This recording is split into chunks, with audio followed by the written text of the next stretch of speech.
안녕하세요. 러셀 평촌에서 7월부터 정규반에서 공부하여 연세대학교 문화인류학과에 정시 일반 전형으로 합격한 박찬미입니다.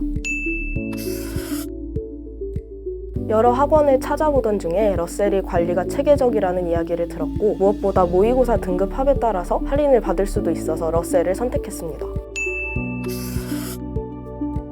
저는 7월부터 본격적으로 공부를 시작했기 때문에 그 전에는 혼자서 공부감을 잃지 않을 정도로 기출을 보거나 개념 강의를 들었고, 혼자서 6월 모의고사를 풀었습니다. 이후 본격적으로 난이도가 있는 응용 문제들과 연계 교재를 풀기 시작했습니다. 9평 전까지는 국어 연계 작품을 모두 정리하고, 수학은 인관과 병행하며 사관학교 문제들을 포함하여 기출 모의고사를 반복하였습니다. 9월 모의고사 이후부터는 다양한 방법으로 사설 모의고사들을 풀면서 제가 어떤 부분이 취약한지를 알고, 실제 수능에서 어떤 순서로 어떤 비율로 문제 풀이 시간을 배분할지 파악한 후 그 루틴을 따라서 모의고사를 푸는 것을 반복했습니다.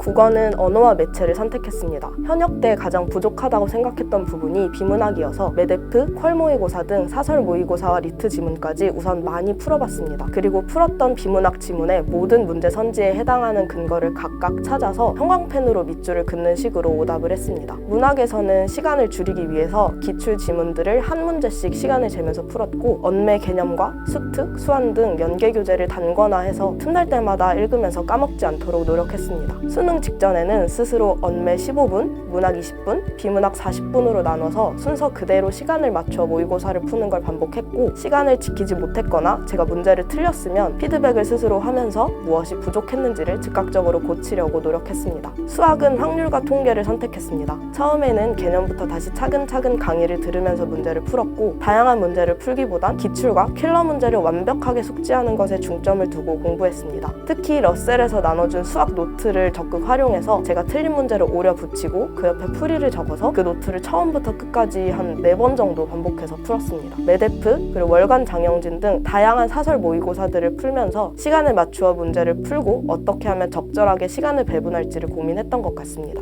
사회탐구는 생활과 윤리와 사회문화를 선택했습니다. 사회탐구는 개념을 꼼꼼하게 암기하는 것이 가장 중요하다고 생각해서 이때까지 기출의 주요 선지들을 뽑아서 정리한 후 보충 개념을 추가해서 그걸 단권화하여 반복해서 읽었습니다. 무엇보다 메데프와 퀄 모의고사 선지는 기출보다 더 난이도가 높고 세세한 것까지 물어보는 편이기에 제가 헷갈렸거나 틀린 선지의 밑줄을 그으면서 그 부분을 반복해서 읽고 복습했습니다. 우선 개방적인 구조여서 다른 학생들이 열심히 공부하는 모습을 쉽게 볼 수 있었기 때문에 자극을 쉽게 받을 수 있었던 것 같습니다. 또 제가 해이해질 수 있는 아침 시간 등의 출결 관리가 엄격하게 진행되어 제가 느슨해지지 않고 끝까지 규칙적인 생활을 유지할 수 있었습니다.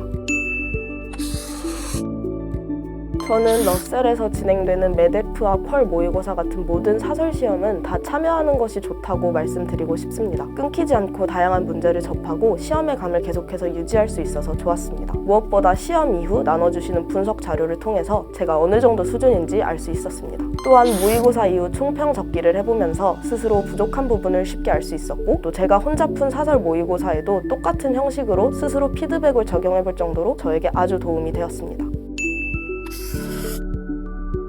담임 선생님께서 학생들에게 많은 관심을 가져주시고 제가 원할 때 상담도 자주 진행해주셔서 수험 공부로 인한 부담을 많이 덜어낼 수 있었습니다. 실제로 제가 자존감이 많이 낮아지고 불안했었는데 그때 저희 담임 선생님께서 잘할 거라고 또 할 수 있다고 해주셔서 스스로를 믿지 못할 때는 선생님의 말을 믿으면서 공부할 정도로 그 말들이 정말 큰 힘이 되었습니다.